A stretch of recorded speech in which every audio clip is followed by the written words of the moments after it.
Mornings in a large house begin with noise. This isn't the usual morning noise of birds waking up or machinery running. It's a heavy, tense noise created by one person, Honun.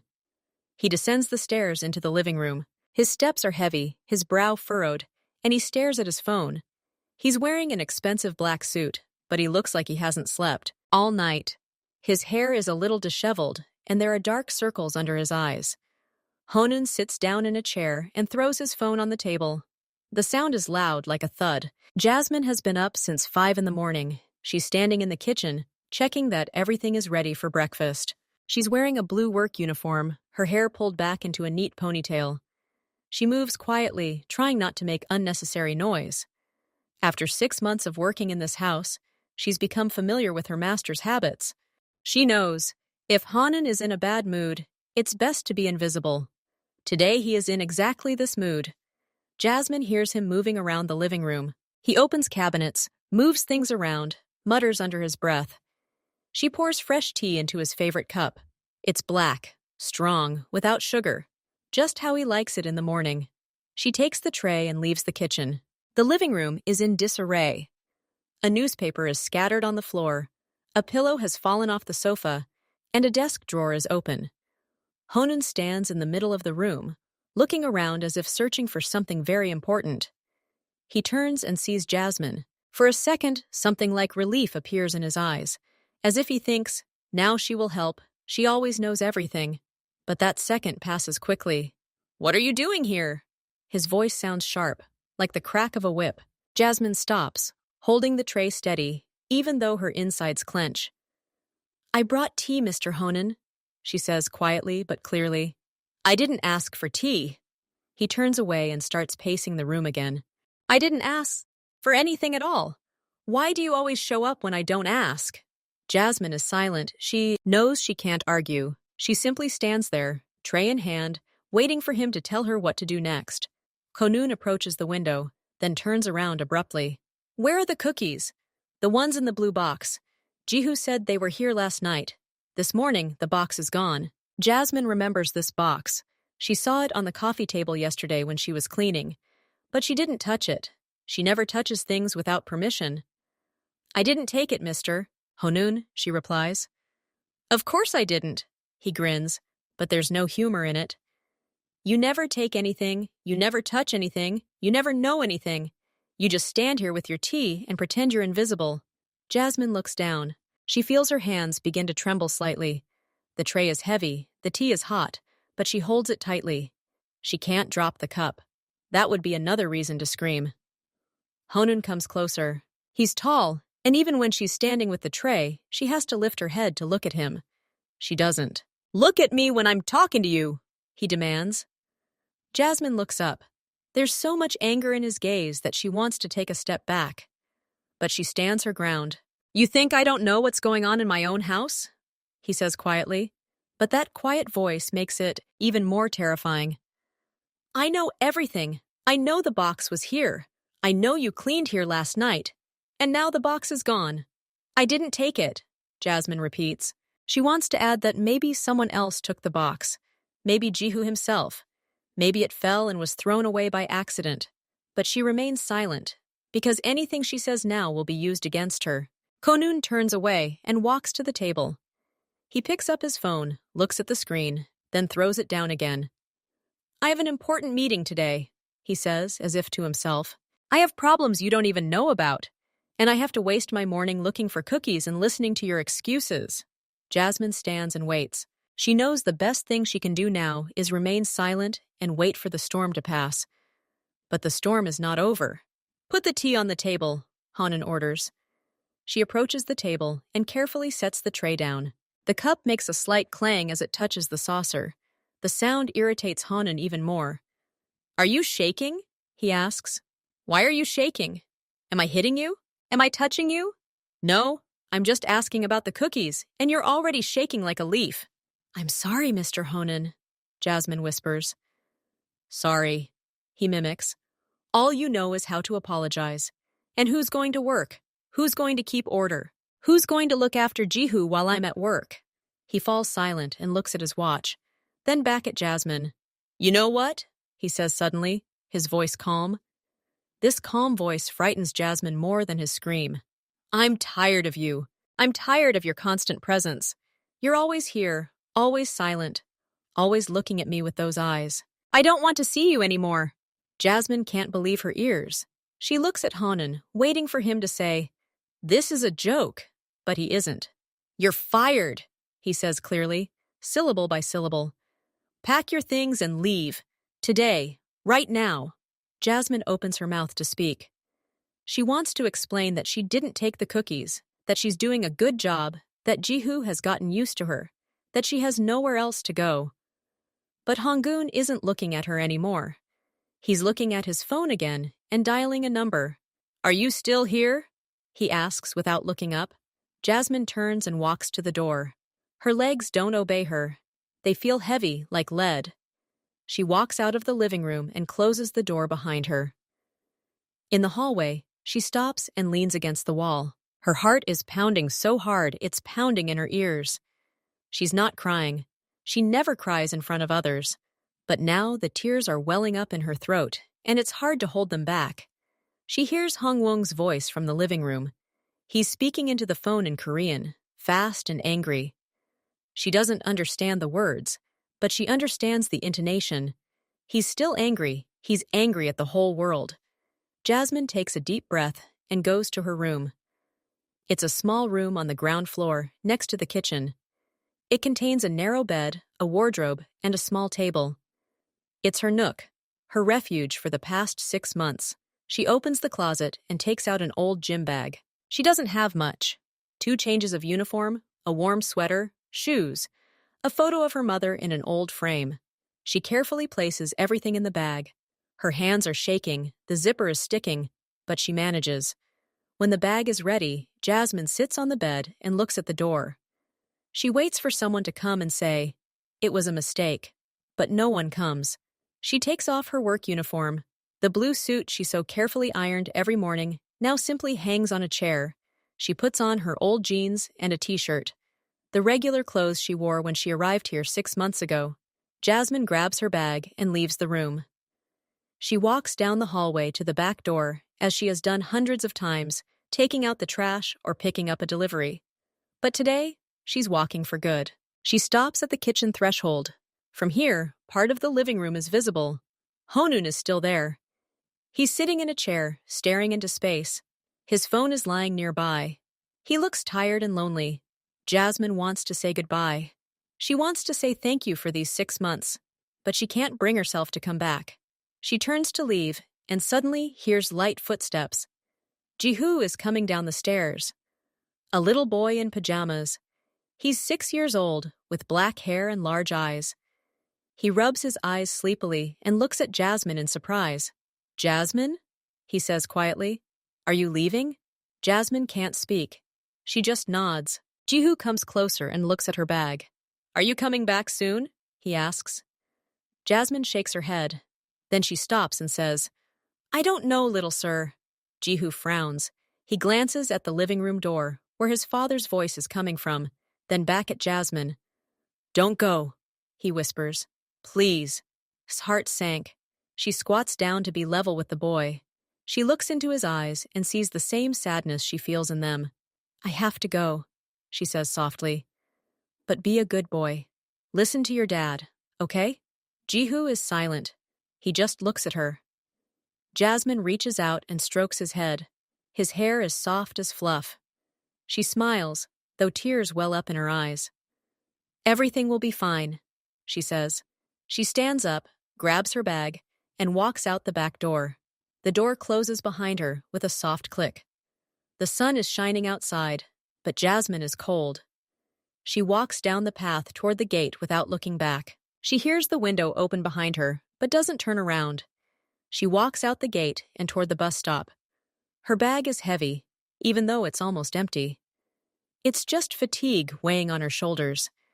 Jasmine sits down on a bench at the bus stop and looks out at the empty road. The bus won't be here for another 20 minutes. She has time to think. She's thinking about what she'll do next. She's almost out of money. The room she rented before this house was rented out to someone else long ago. She has no friends in this city, only her mother, but her mother is far away, in another state, and her mother has her own problems. Jasmine closes her eyes and turns her face to the sun. The warmth is a little comforting. She thinks of Jihu, of his small hand reaching out to her, of his eyes full of sadness. She doesn't know that at that very moment, Jihu is standing at the second-story window, watching her sit at the bus stop. He's not crying. He's simply watching and waiting for her to leave. And Honun is still in the living room. He's finished talking on the phone and is now just sitting there, staring at the wall. He doesn't know he's just made a mistake. He doesn't know that in a few hours, he'll be willing to do anything to get this woman back. He looks at the empty tea tray. The tea has gone completely cold. Jasmine had almost reached the bus stop when she heard someone calling her. The voice was thin and childish. She turned around and saw Jihu standing at the gate, barefoot, wearing only his pajamas, waving at her. "Jasmine, wait!" Jasmine's heart sank. She quickly walked back, put her bag down, and squatted down in front of the boy. "Little sir, what are you doing?" "You're barefoot. It's cold outside. Come inside, quickly." "I want to be with you," Jihu says, grabbing her hand. "Don't go!" Jasmine looks at his small fingers clutching hers and doesn't know what to do. She can't take him with her, but she also can't leave him here, barefoot on the cold ground. "Listen to me carefully," she says quietly but firmly. "You're going to go into the house now. Put on your slippers and have breakfast. And I'll call you, okay? Do you promise?" Jihu asks. "I promise," says Jasmine. She knows she can't call. She doesn't have his number. But the most important thing now is for him to come home. Jihu looks at her for a long moment. Then he nods and slowly walks back to the gate. At the door, he turns and waves. Jasmine waves back. She waits until the door closes before walking back to the bus stop. At that moment, inside the house, Honun finally emerges from the living room. He goes to the kitchen to pour himself more coffee and notices the back door is ajar. He walks to the door, closes it, and looks out the window. He sees Jasmine getting on the bus. There's no one next to her. Honun turns away from the window and goes upstairs to Jihu's room. He opens the door and freezes. The bed is empty. "Jihu?" he calls. Silence. Honun goes out into the hallway. He peers into the bathroom. It's empty. He goes downstairs, walks around the living room, the dining room, the study. Nothing there. "Jihu!" he shouts louder. Nobody answers. Honun feels a cold wave rise inside him. He runs to the second floor and opens every room in a row. He looks under the beds and in the closets. The boy is gone. He goes down to the basement. It's dark and damp, but he turns on the light and examines every corner. Empty. He goes out into the yard. He searches the garden, looks into the gazebo, into the garage. Jihu is nowhere to be found. Honun returns to the house and stops in the middle of the living room. He clenches and unclenches his fists. He breathes deeply, but the air doesn't enter his lungs. A smartwatch tracking app. Jihu always wears it. The screen loads and a small dot appears on the map. The dot is moving. It's already far from home. It's driving along the road toward the outskirts of the city. Honun stares at the screen and can't believe her eyes. The dot moves toward where ordinary people live, where the old houses and narrow streets are, where Jasmine left half an hour ago. He runs out of the house, jumps into the car, and starts the engine. The car takes off so hard that the tires squeal. He drives fast, overtaking other cars, ignoring the traffic lights. He looks at the road, then at his phone screen. The dot moves, stops, moves again. "What have you done, baby?" Honun whispers. "What have you done?" He doesn't know whether to be angry or afraid. He's angry at himself, at his mourning, at his stupidity, at kicking out the only person Jihu trusted. The car enters an old neighborhood.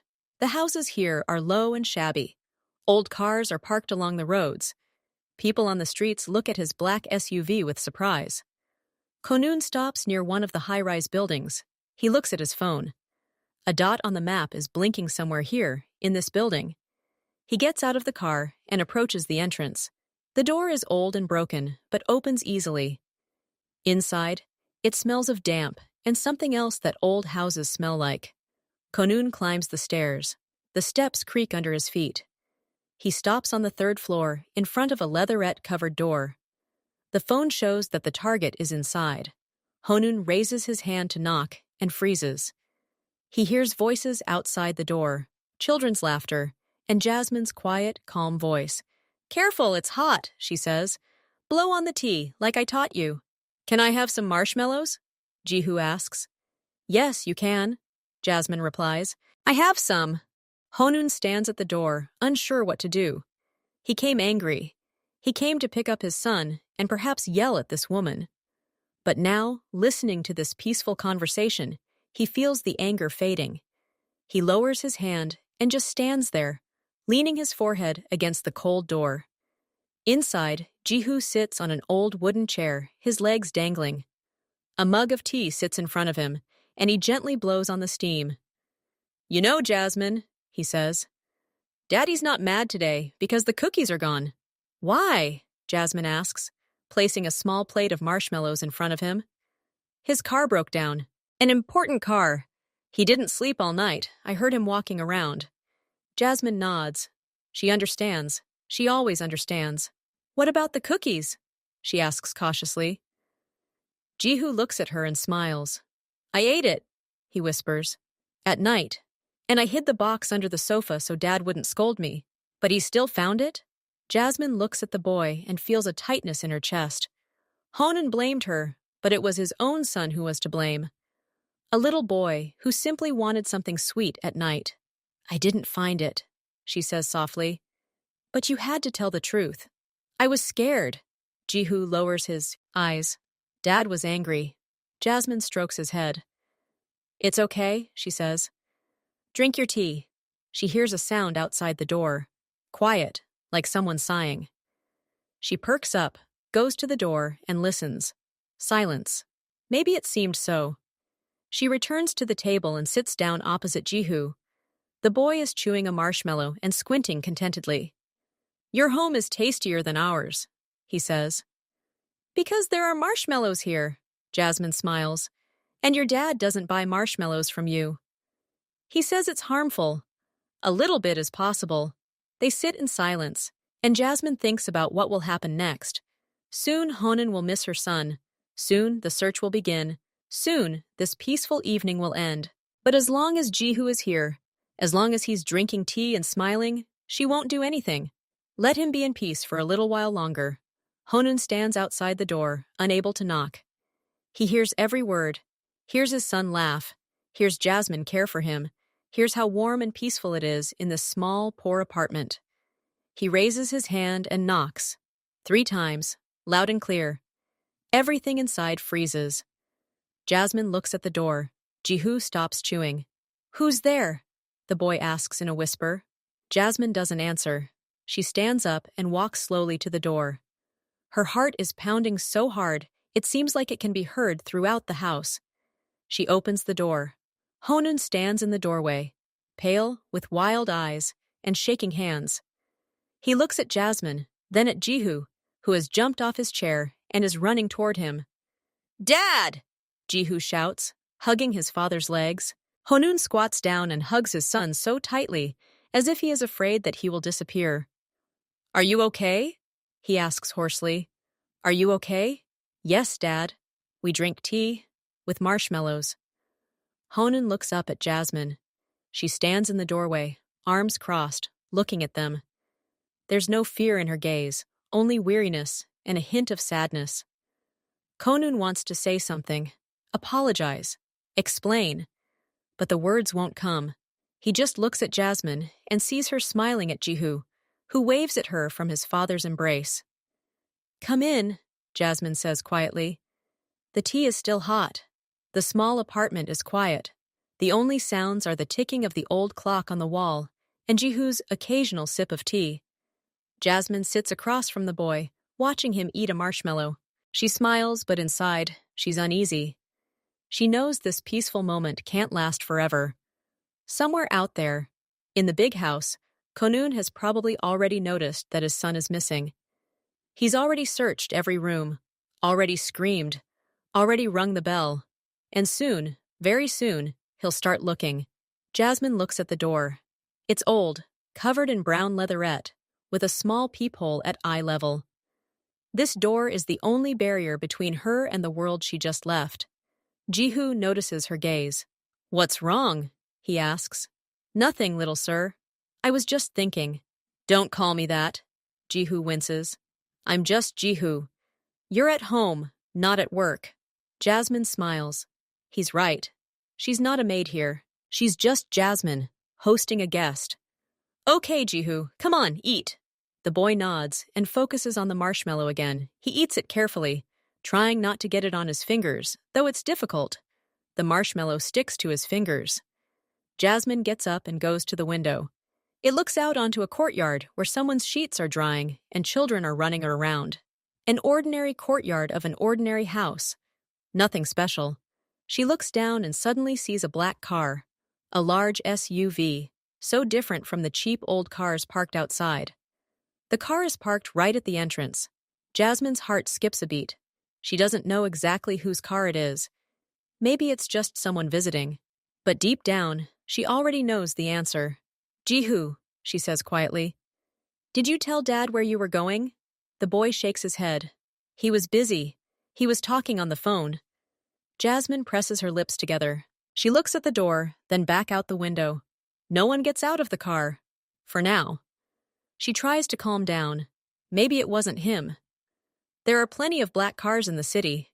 Maybe it was one of the neighbors. She moves away from the window and sits back down at the table. Jihu finishes his marshmallow and reaches for a second piece. "Can I have some more?" he asks. "Yes, we can." Jasmine nods. She looks at the boy and thinks about how trusting he is, how easily he followed her without thinking about the consequences. For him, it's simple. He's sad, he goes to someone who can comfort him. Adults can't do that. And suddenly, a knock. Sharp, loud, heavy. 3 blows that seem to shake the door. Jasmine's whole body shudders. The cup in her hand jumps, spilling tea on the table. She doesn't notice. Jihu freezes, marshmallow in hand. Then his face lights up with joy. "Dad!" he shouts and jumps off his chair. Jasmine tries to stop him, but the boy is already running for the door. He's too small to reach the handle, but that doesn't stop him. He starts jumping and screaming, "Dad, is that you? Dad!" Jasmine stands up. Her legs don't obey her, but she forces herself to walk toward the door. She understands that now everything will be decided, that this moment has come sooner than she expected. She walks up to the door and looks through the peephole. Honun stands in the stairwell. He's pale, breathing heavily, as if he's been running. His hands are clenched into fists. His eyes gleam with a mixture of anger and relief that's hard to describe. Jasmine hesitates. She doesn't know what will happen when she opens the door. Will he yell, blame, maybe call the police? "Jasmine, open up!" Jihu shouts, tugging at the handle. "It's Daddy!" She takes a deep breath and opens the door. The door opens slowly, creaking. Jasmine stands in the doorway, wearing her old t-shirt and jeans, barefoot. She looks at Honun and waits. He looks at her. His gaze is heavy, icy. It contains everything. The fear he's experienced, the anger, and the relief that his son has been found. But he remains silent. Jihu doesn't remain silent. He squeezes between Jasmine and the door and rushes to her father. "Dad! Dad! You found us! And we're drinking tea! With marshmallows!" Honun squats down and grabs his son by the shoulders. He looks him over from head to toe, checking to make sure he's safe, unhurt, and clean. "Are you okay?" he asks hoarsely. "Are you okay?" "Yes, Dad. Everything is fine. Jasmine treated me to some tea. And marshmallows. Can I take the marshmallows home?" Honun doesn't answer. He looks over his son's head at Jasmine. She stands leaning against the doorframe, looking at them. She presses her hands to her chest, as if protecting herself. Her eyes are filled with anxiety and anticipation. Honun rises slowly. He still holds his son's hand, but his gaze is fixed on Jasmine. "You," he says quietly. His voice sounds threatening, although he does not raise his tone. Jasmine doesn't answer. She just stands and waits. Honun takes a step forward. He's inside the apartment now. He looks around. A small hallway, old shoes on the floor, a coat rack with a single coat. Then he looks at Jasmine. "Do you know what I went through?" he asks. "Do you know that I searched the entire house? That I thought he'd been kidnapped? That something had happened to him?" "I know," Jasmine answers quietly. "Did you know? And you still took him with you?" "I didn't take it. He came for me himself." Honun looks at her with disbelief. "Himself? He left home and drove halfway across town?" "Yes. I only found out about it when I was already at the bus stop. He came running barefoot in his pajamas. I sent him back. I thought he'd come back into the house. But he didn't come back. So he didn't come back. I didn't see him. I got on the bus and left." Honun clenches his jaw. He wants to believe her, but the fear he experienced still boils inside. Jihu tugs his hand. "Dad, don't scold Jasmine. She really didn't know. I went myself. I wanted to go with her." Honun looks at his son. There's such sincerity in the boy's eyes that it's hard to doubt it. "You went after her? Why?" "I was sad. You were angry, but Jasmine is always kind. She always knows how to calm you down." Jasmine listens to this conversation and feels her insides tighten. Jihu's words are the best words she could have heard, but they are also the most dangerous. Honun looks from her son to her. There's no longer any anger in his eyes, but something else has appeared, something Jasmine can't read. He takes a step forward. Jasmine automatically backs away into the room. She still holds her hands to her chest, as if that would protect her. "I didn't know," she repeats. "I swear I didn't know he would follow me." "You should have checked," Honun says. "You saw him on the street. You should have made sure he came back into the house." "I saw him go through the gate. I thought he was in the house. You didn't check." "I couldn't. You fired me. I had no right to come back in." Honun falls silent. She's right. He kicked her out himself. He created this situation himself. He looks around. The apartment is small, but clean. Everything is neatly arranged, wiped down, and tidied. It smells of apples. There's a bowl of them on the table, along with something warm and homey. There's a kettle on the stove. On the table are 2 mugs, a plate of marshmallows, and a sugar bowl. A simple, humble, but cozy home. Jasmine follows his gaze. She realizes how different this apartment is from his house, but she's not ashamed. This is her home, the only place where she can be herself. "Sit down," she says quietly. "Since you've come." Honun looks at her in surprise. She's asking him to sit down? In this tiny kitchen? Jihu pulls him by the hand. "Dad, come here. Look how beautiful Jasmine's table is. And the marshmallows are delicious. Sit down and try them." Honun allows himself to be led into the kitchen. He sits down on the very chair where his son had just been sitting. The chair is old, wooden, but sturdy. The floor creaks beneath it. Jasmine stands at the stove, unsure what to do next. Should she pour him some tea? She doesn't work for him anymore, but she can't fire him either. It's Jihu's father. She takes a 3rd mug, the most beautiful one she has. She pours tea and places it in front of Honun. "Drink," she says. "Calm down." Honun looks at the mug. The tea is hot, steaming. He doesn't want to drink it, but he picks it up just to keep his hands occupied. Jihu climbs into his lap and hugs him around the neck. "Dad, don't be angry," he whispers. "I'm not lost. I came to see Jasmine. She's a good girl." "I know," Honun answers quietly. "You know? Then why did you kick me out?" The question hangs in the air. Honun doesn't know what to say. How do you explain to a 6-year-old that adults sometimes do stupid things when they're in a bad mood? Jihu doesn't wait for an answer. He jumps off his father's lap and grabs his hand. "Come on, I'll show you." "Look, Dad, Jasmine gave me marshmallows just like that time. Remember when I was sick, she gave me some too? You also said I can't have too much, but I can have a little?" Honun looks at the table. There is indeed a marshmallow on the plate. White, soft, dusted with powdered sugar, exactly the same as the one Jihu had eaten that time. He was sick, and Jasmine sat with him all night. He glances at Jasmine. She's standing by the window, turned away, looking out at the street. Her shoulders are tense. "Jasmine!" he calls. She turns around. Sit down, he says. Don't stand. She hesitates, but then sits down on the empty chair, opposite him. Jihu stands between them, pleased that they are all together. Honun looks around the kitchen, noticing details he hadn't noticed before. There are potted flowers on the windowsill, simple but well kept. The curtains are clean and ironed. The wooden floor is old, but squeaky clean. It smells of apples and something else sweet. Maybe vanilla. It's not like his home, which smells of leather, wood, and expensive air fresheners. It smells like life here. Jihu climbs back into his chair and continues munching on his marshmallow. He's completely calm, as if nothing had happened. For him, this is just an adventure. Honun looks at his son and notices something he hasn't seen in a long time. Jihu is smiling, not the polite smile he's learned to put on for guests, but a real, wide, childish smile.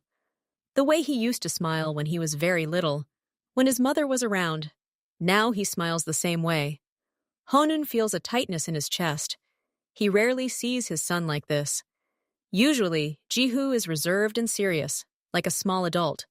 But here, in this poor apartment, he's just a child. "Dad," Jihu says with his mouth full. "And Jasmine is better at home than here, right?" "Why?" Honun asks quietly. "Because you can have marshmallows here, and the tea is delicious, and Jasmine isn't afraid." "I'm not afraid," says Honun. Jihu says confidently, "You're always afraid that I'll fall or get sick or something. But Jasmine isn't afraid. She's just there." Jasmine listens to this conversation and feels herself blush. She didn't expect Jihu to be so frank, but the boy doesn't stop. "Do you know why I went after her, Dad?" he asks. "I felt sad. You were yelling downstairs, talking angry on the phone, and Jasmine was leaving. And I thought, if she leaves, who will calm me down?" Honun is silent. "She always knows," Jihu continues. "When I'm scared, she tells me stories. When I'm sad, she gives me tea. When I start to get sick, she brings me a blanket. You're always at work. And she's there." Every word hits her like a blow. Honun understands that her son is telling the truth. He really is always at work. He really is rarely home. But Jasmine was there, always. "I was afraid she would leave and never come back," Jihu whispers. "So I went." Honun looks at Jasmine. She sits with her eyes downcast, twirling a napkin in her hands. She feels awkward listening to all this. "I'm sorry," Honun suddenly says. Jasmine looks up. She can't believe her ears. "What?" "I'm saying, I'm sorry. For this morning. For yelling. For firing me." Jasmine is silent. She doesn't know what to answer. Jihu looks at his father with surprise. "Dad, are you apologizing? You never apologize." "I apologize today," Honun says quietly. Honun gets up and goes to the window. He needs time to collect his thoughts. He's not used to apologizing. He's not used to showing weakness. But now, in this small kitchen, his entire armor is cracking. He looks out onto the street, at the old houses, at the laundry drying on the lines, the ordinary life of ordinary people. And suddenly, his gaze falls on the table. There, among the cups and a plate of marshmallows, stands an empty box. A blue cookie box, the same as the one they have at home. Honun freezes. He stares at the box, disbelieving his eyes. Same shape, same color, same pattern. The cookies he'd been looking for all morning. He slowly turns to the table, walks over, and picks up the box. It's empty, light. "Where's this from?" he asks quietly. Jasmine looks at the box and doesn't understand what he means. "This? This is from the store. I bought it last week." "The same cookies?" "Yes. Regular cookies. Jihu loves them, I know. So I bought some, in case he comes by." Honun looks at his son. Jihu froze, stopping chewing. Fear appeared in his eyes. "Jihu," says Honun. "Come here." The boy slowly gets off the chair and approaches his father. "Look," Honun shows him the box. Is it the same as ours?" Jihu is silent. He looks at the box, then at Jasmine, then back at the box. "Jihu, I'm waiting for an answer." The boy lowers his head. His shoulders begin to shake. "I'm sorry, Dad," he whispers. Honun squats down in front of his son. He takes him by the shoulders, forcing him to look at him. "Tell me," he says calmly. "I'm not angry, just tell me." Jihu sniffles. Tears stream down his cheeks, but he doesn't sob. He's trying to be brave. "I ate those cookies, Dad. In the morning. Early. You were still asleep. I woke up and wanted to eat, and there was no one downstairs. I found the box and ate almost all of them. And then I got scared you would scold me. So I hid the box under the couch." Honun listens and feels the ground shift beneath his feet. He spent the entire morning yelling at Jasmine, blaming her, firing her, and it was his own son who was to blame. "Why didn't you tell me?" he asks quietly. "I was afraid. You were angry. You're always angry in the mornings. I thought you'd punish me." Honun closes his eyes. His son's words hit harder than any blow. He's always grumpy in the mornings. That's how a child sees him. Jihu continues, now in a whisper. "And when you kicked Jasmine out, I got even more scared. I thought it was my fault. That it was my fault she left.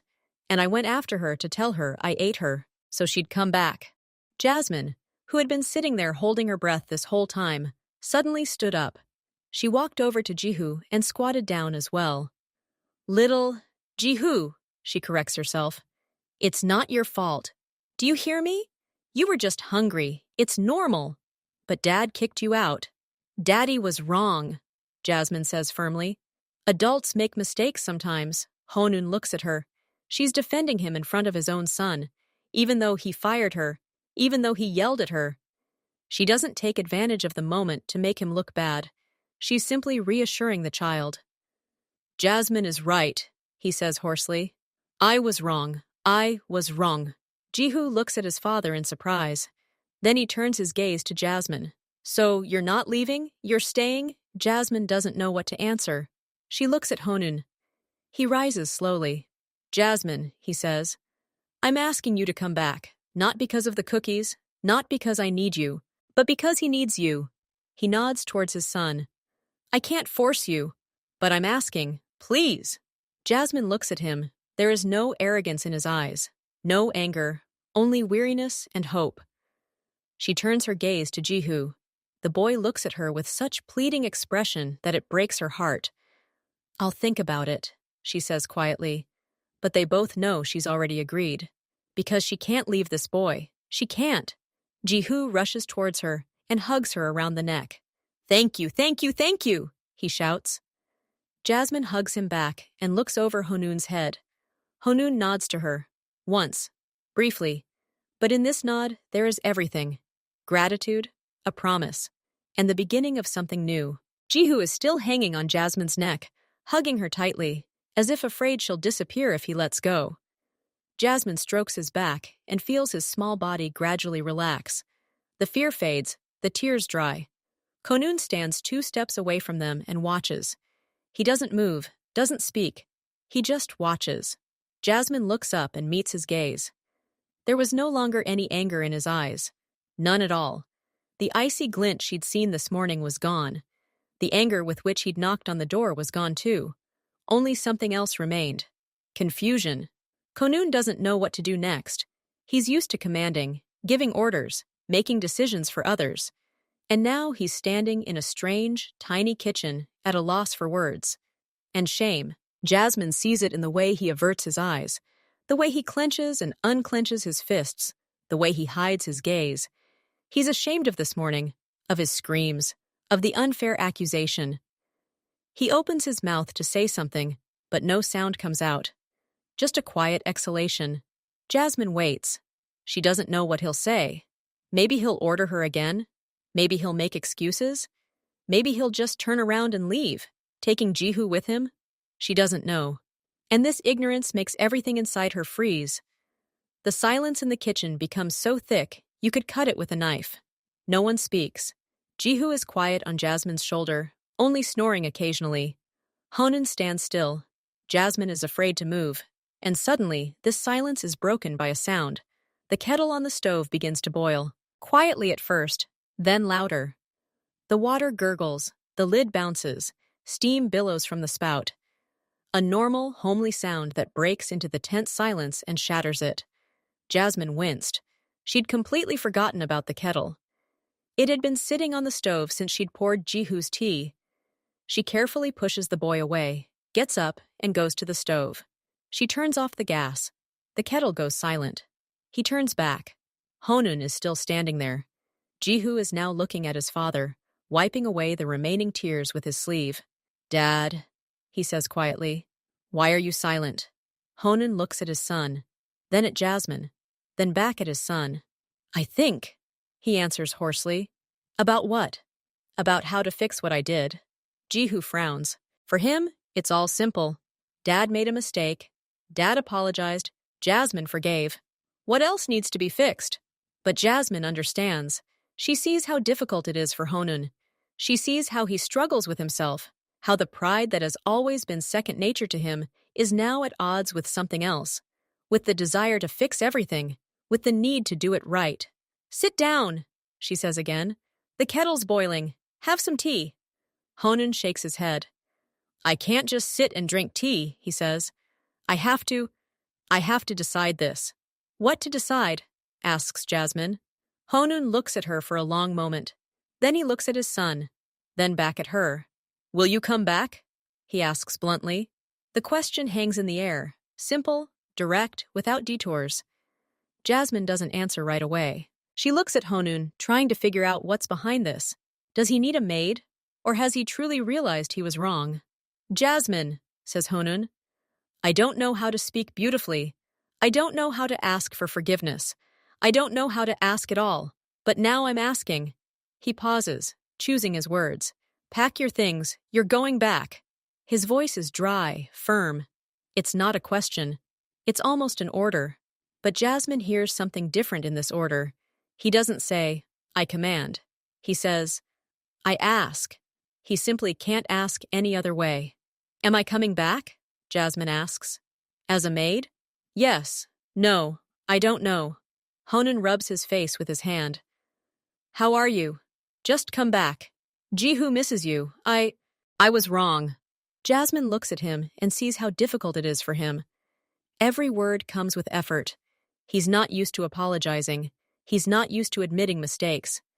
And now he's making a huge effort. But Jasmine remains silent. She thinks about that morning, about how he yelled, about how he accused her of something she didn't do, about how he kicked her out without even listening, about how she stood at the bus stop and didn't know where to go. The fear returns, the fear of being back in that house where her life depends on one person's mood, where every day could end just like this morning. "I don't know," she says quietly. "You don't know?" Honun asks again. "What don't you know?" "I don't know if I want to go back," Jasmine replies, looking down at the floor. She looks at the old linoleum, at her bare feet, at the edge of the table. Anywhere but at Honun. "Jihu is there," says Honun. "You love Jihu." "I love you." Jasmine nods. "I love you very much." "Then why?" Jasmine looks up. There are tears in her eyes, but she is not crying. "Because I'm afraid of you," she says bluntly. "I'm afraid of your mood. I'm afraid of waking up in the morning and not knowing what kind of day it will be. Whether you're kind or mean, whether you'll talk to me or yell, I can't live like this." Honun freezes. He didn't expect such honesty. "I worked for you for 6 months," Jasmine continues. "I tried my best. I did everything you asked. I cleaned, I cooked, I looked after Jihu when he was sick. I never took anything that didn't belong to me. I was never late. I never argued. And you kicked me out because of an empty box. You didn't even ask. You didn't even let me explain." Every word hits home. Honun feels himself blush. He'd never considered how Jasmine felt. To her, he was just a job. And to him, she was just a servant. "I'm sorry," he says again. "I was wrong." "I know you were wrong," Jasmine nods. "But that doesn't mean you won't be wrong again tomorrow." She falls silent and looks at the floor. Jihu, who had been listening with bated breath all this time, suddenly runs up to her and grabs her hand. "Jasmine, don't go!" he shouts. "I don't want to live without you. Please!" Jihu grabs Jasmine's hand with a death grip, his small fingers squeezing her palm so tightly that her knuckles turn white. "Don't go, don't go, don't go," he repeats like a clockwork toy. His eyes are wet again. His lower lip is trembling. He looks at Jasmine with such pleading that her heart breaks. Jihu, she begins softly. Listen! No! The boy screams. I don't want to listen. You won't leave. I won't let you. He clasps her hand in both his and presses his cheek to it. His shoulders are shaking.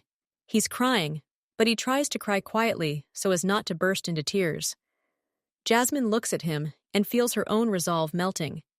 She can't bear to see him cry. She can't. She squats down and hugs him with her free arm. Hush, hush, she whispers. Don't cry. You'll leave, Jihu sobs. You'll leave, and I'll be alone. Dad's always at work, and you'll leave, and no one will need me. Daddy needs you, Jasmine says. No, Dad needs a job, and I need you. Honun stands to the side, watching the scene. He feels out of place, a stranger. He's never seen his son like this. Jihu has always been a reserved, quiet boy, and now he's sobbing on the shoulder of the woman his father kicked out that morning. This spectacle cuts to the quick. Jasmine, he says quietly, please. She looks up at him. There are tears in her eyes. I don't know, she whispers. I really don't know.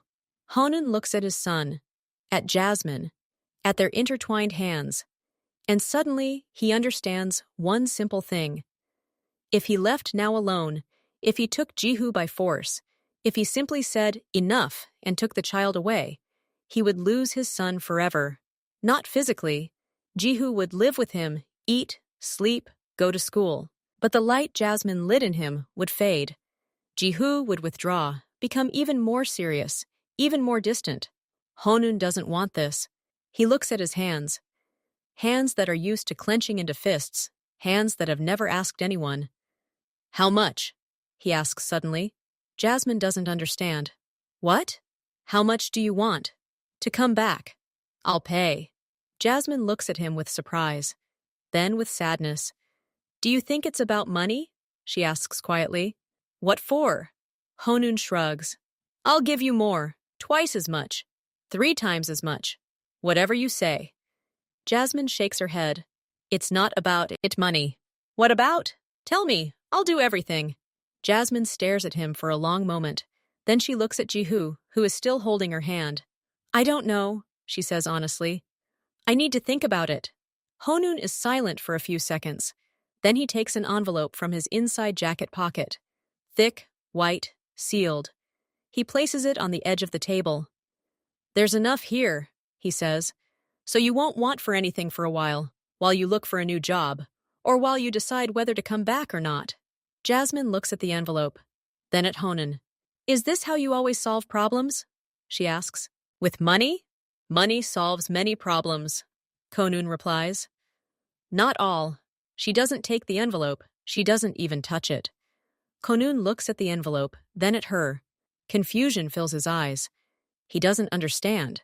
For him, money is a universal tool. It can measure everything, the value of things, the value of services, the value of people. But Jasmine refuses. Why don't you take it?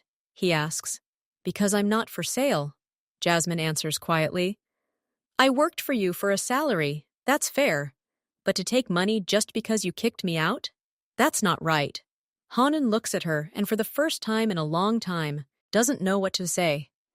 Jihu, who had fallen silent while listening to their conversation, suddenly says, Dad, put the money away. Jasmine doesn't like it when things like this happen. How do you know? Honun asks in surprise. I know. She's kind, and kind people don't like it when people give them money for nothing. Honun puts the envelope back in his pocket. He feels awkward. For the first time in his life, his main argument hasn't worked. Then what? He asks. What do I have to do to get you back? Jasmine is silent. She really doesn't know. Tell me, insists Honun. I will do it. I don't know, Jasmine repeats. I need to think. Honun's voice took on its usual commanding tone. I don't have time. Jasmine looks at him, a familiar weariness appearing in her eyes. That's it, she says. That's what I'm talking about. You're always in a hurry. You never have time. You're always bossing around. Honun falls silent. He realized he had lost his temper again. Sorry, he says. Habit. I know it's a habit. Jasmine nods. But this habit makes life around you unbearable. Honun looks at her and suddenly says something he has never said to anyone. I don't know how to do it any other way. That's how I was taught. Always be first. Always be strong. Always command. If I show weakness, they'll eat me. Who? Jasmine asks. Honun is silent. He can't explain. He can't tell about his world, where weakness truly equals death, where every day is a struggle, where you can't relax for a second. People, he says shortly. Lots of people. Jasmine looks at him and sees something big and heavy behind that one word. Something she doesn't know and doesn't want to know. I understand, she says quietly. But it's not my fault. I'm just a maid. I'm not your enemy. I don't want to eat you. I just want to do my job and not be insulted. I didn't insult you, Honun objects. You screamed. You accused. It's the same thing. Honun falls silent. There's no point in arguing. She's right. What should I do? He asks for the third time. Jasmine looks at Jihu. The boy is frozen in anticipation. There is hope in his eyes. She sighs. Okay, Jasmine says quietly. I'll be back. Jihu cries out in joy and hugs her again. Hongun breathes a sigh of relief. But, Jasmine continues, raising her finger, on one condition. Speak, Honun nods. Jasmine looks him straight in the eyes. She gathers her courage. Her heart is pounding in her throat, but she forces herself to speak. Stop yelling at me in the morning. Honun is surprised. He was expecting something different. Requests for a raise, time off, a separate room, and she's asking for something so simple. That's all? He asks. That's all. Jasmine nods. I'm not asking for money. I'm not asking for a day off. I just want you to treat me like a human being. I'm not your enemy. I'm not your slave. I'm just someone who works for you. Honun looks at her and sees how she's trembling. She's scared. Scared to tell him this, but she says it. Agreed, he replies. Jasmine is surprised. She didn't expect him to agree so quickly. Is it true? True, Honun nods. I'll try. Jihu suddenly interjects. But you will, right, Dad? Honun looks at his son and sees the same challenge in his eyes as in Jasmine's. He's small, but already capable of demanding justice. Yes, he says. I will. Honun nods. Once. Briefly. It's humiliating for him. He, a grown man, feared by many people, stands in a stranger's apartment and promises some maid that he won't yell at her. It's ridiculous. It's stupid. It doesn't fit into his worldview. But he looks at his son. Jihu smiles. Not just smiles, but glows. Glows from within.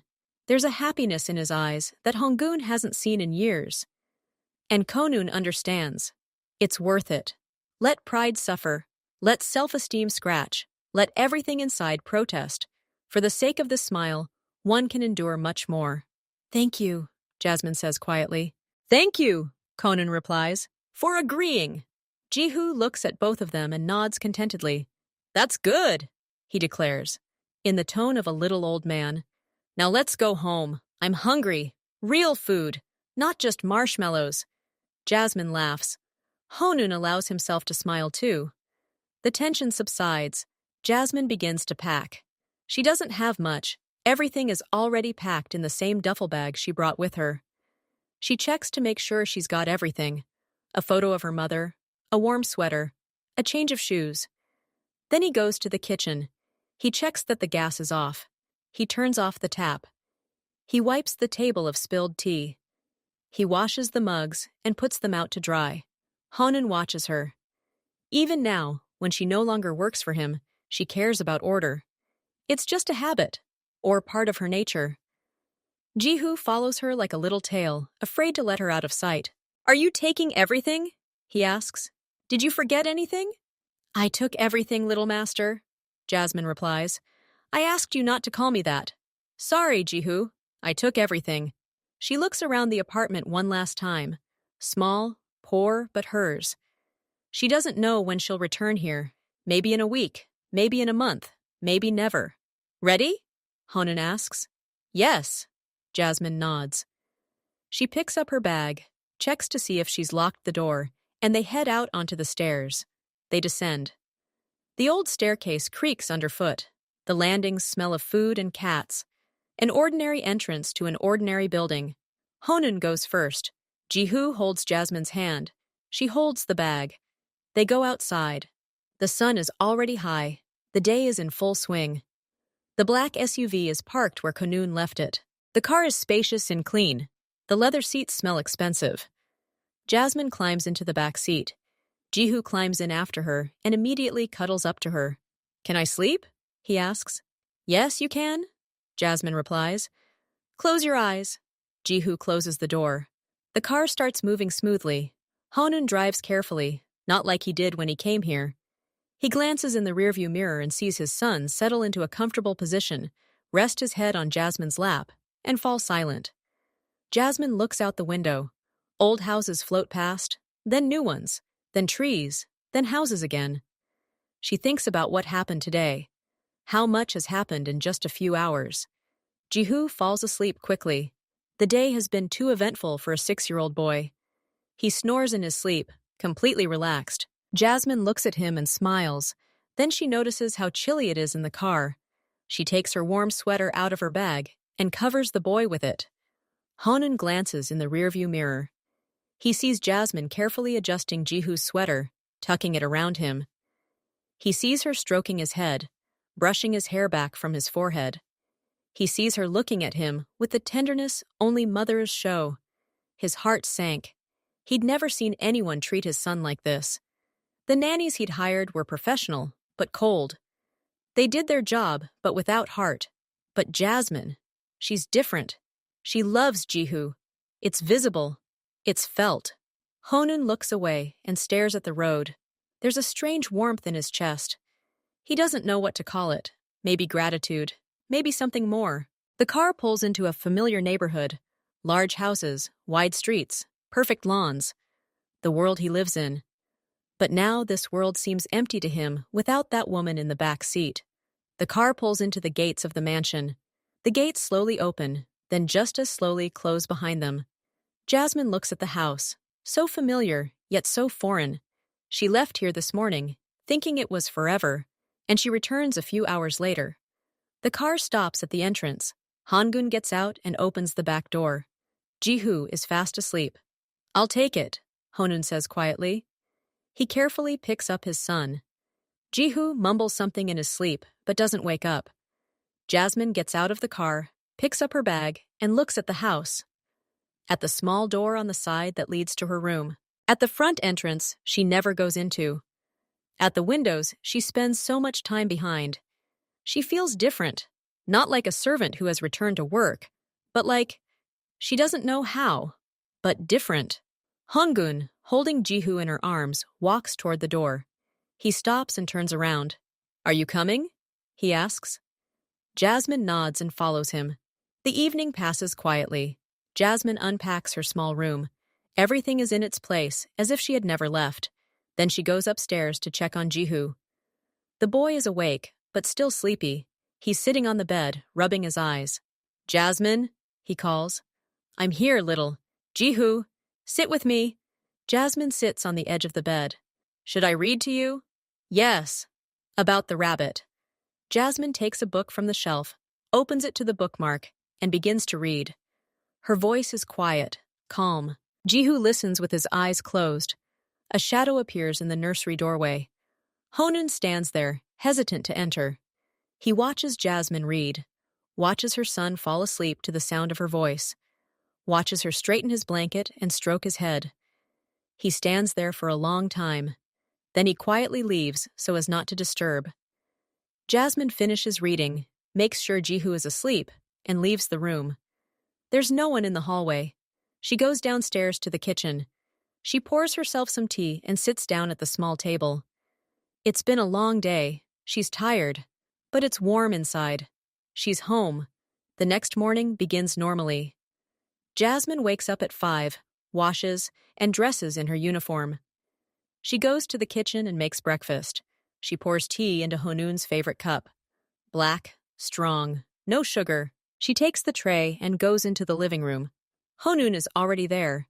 He's sitting in a chair, looking at his phone. He hears footsteps and looks up. Jasmine stops at the threshold. Her heart beats faster. She doesn't know what this morning will be like. "Good morning, Mr. Honun," she says quietly. "Good," he replies. The voice is calm, not angry. Jasmine approaches the table and sets down the tray. She starts to leave, but Honun stops her. "Wait!" She freezes. Honun stands up and takes a small vase from the table. It contains marshmallows, white, soft, dusted with powdered sugar. He places the vase next to the tray. He moves it towards her. "This is for you," he says. "For tea." Jasmine looks at the marshmallow, then at Honun. There's no arrogance in his eyes. Only, he doesn't know what. "Thank you," she whispers. "You're welcome," he replies and turns to the window. Jasmine takes one marshmallow and leaves the living room. In the hallway, she stops and looks at the white cube in her hand. She smiles. The day goes by normally. Jasmine cleans, cooks, and does laundry. Jihu follows her around, helping out as best he can. Sometimes he'll hand her a towel. Sometimes he'll carry a plate. Honun works in her office. Sometimes she goes to the kitchen for coffee. Jasmine nods. Sometimes she even says thank you. That evening, when Jihu goes to bed, Jasmine reads him a book again. He falls asleep quickly, tired from the day's play. She leaves the nursery and runs into Honun in the hallway. "Is he sleeping?" he asks. "Yes." "Fell asleep quickly." "Fine." They stand in the hallway, not knowing what to say to each other. "Jasmine," Honun begins. "Yes?" He trails off, searching for words. "I'm glad you're back." "I'm glad too," she replies. Honun nods and goes into his office. Jasmine watches him go. Then she goes into her room, sits on her bed, and looks out the window. She thinks about today, about the marshmallows for breakfast, about Hongwung's calm voice, about the way Jihu laughed at lunch. Something has changed. She can feel it. She's no longer just a servant in this house. She's become something more. She doesn't know who exactly yet, but this is just the beginning. It's getting dark outside. The house is quiet. Jasmine lies down on the bed and closes her eyes. Tomorrow is a new day, and she is ready for it. Jasmine lies on her bed, staring at the ceiling. Sleep won't come. Too many thoughts are in her head. Too much has happened in one day. She thinks about Honun, about how he stood in her small kitchen and asked for forgiveness, about how he looked at the sleeping Jihu, about how he moved the bowl of marshmallows closer this morning. He's strange, complex, sometimes scary. But today she saw something different in him. Not a boss, not a mafioso, not a cold man, just a father who's afraid of losing his son. Somewhere upstairs, a floorboard creaks. Footsteps. Quiet, cautious. Honun isn't sleeping. He's also pacing the house, thinking about something. The footsteps fade somewhere near her door. Jasmine freezes, listening. Is he standing there? Waiting for something? No. The steps are moving away. They are rising back up. Jasmine exhales. She doesn't know what she was expecting, but something stirs inside her, some new feeling she can't yet name. She gets up early in the morning. As usual, washes herself, gets dressed, goes to the kitchen, makes breakfast. Today she decides to do something special. Not because she has to, but because she wants to. She bakes pancakes, thin golden ones, the ones Jihu loves. And she makes cocoa with milk, just like he always asked for. When Honun comes downstairs, a fresh breakfast is already steaming on the table. Next to his cup is a small vase of marshmallows, just like yesterday. But this time, Jasmine put it there herself, without being asked. Honun stops at the kitchen door and looks at the breakfast. Then he turns his gaze to Jasmine. "Good morning," she says. "Good," he replies. Sits down at the table, takes a cup, looks at the marshmallow. "Did you put it?" "Yes. I thought you might like it too." Honun is silent, but Jasmine sees the corners of his lips lift slightly. He doesn't smile openly. He rarely smiles. But this movement, almost imperceptible, tells her she's done the right thing. Jihu runs into the kitchen, sleepy, shaggy in his pajamas. "Pancakes!" he shouts and jumps on a chair. "Jasmine, you are my favorite!" He kisses her on the cheek and immediately pounces on the food. K. Honun looks at this scene and suddenly understands one simple thing. It's been a long time since a morning in this house began like this. Calm, warm, family-like. Jasmine stands at the stove, stirring something in a saucepan. She's wearing the same blue uniform, the same neat ponytail, the same calm movements. But today she's different. Or at least he sees her differently. "Jasmine!" he calls. She turns around. "Sit with us." She is surprised. "But I have work." "It can wait. Sit down." She hesitates, but then takes the cup and sits down at the table, across from Honun, next to Jihu. The three of them are having breakfast. For the first time, Jihu chatters incessantly about his toys, about the dream he had, about wanting to go to the zoo. Hongun listens and nods. Jasmine pours more cocoa, and at some point, she catches Honun's eye. He looks at her across the table. There's no coldness in his eyes, only something resembling gratitude. Jasmine smiles. She doesn't know what will happen next. She doesn't know how long this peace will last. She doesn't know what's happening between her and this strange, complex man. But now, this morning, at this table, with this boy and his father, she feels exactly where she should be. This is her home, her people, her new life. And this is just the beginning. Jasmine finishes her tea and gets up to clear the table. Jihu runs off to get dressed.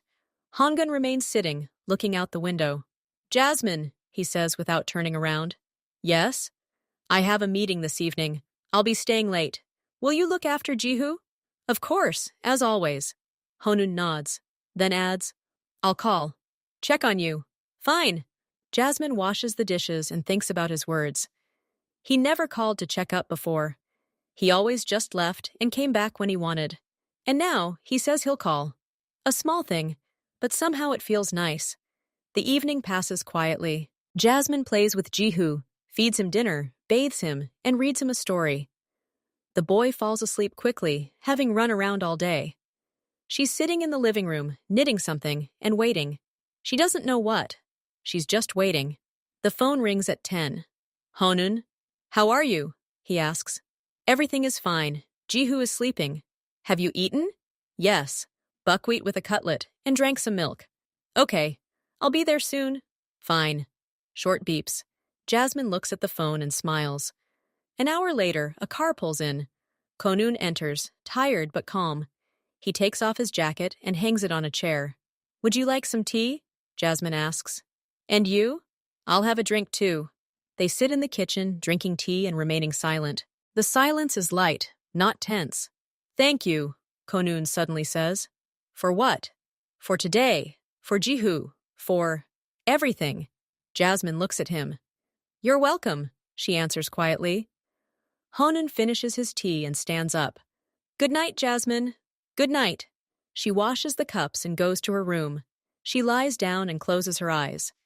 In this house, she is no longer a servant. She is part of something greater,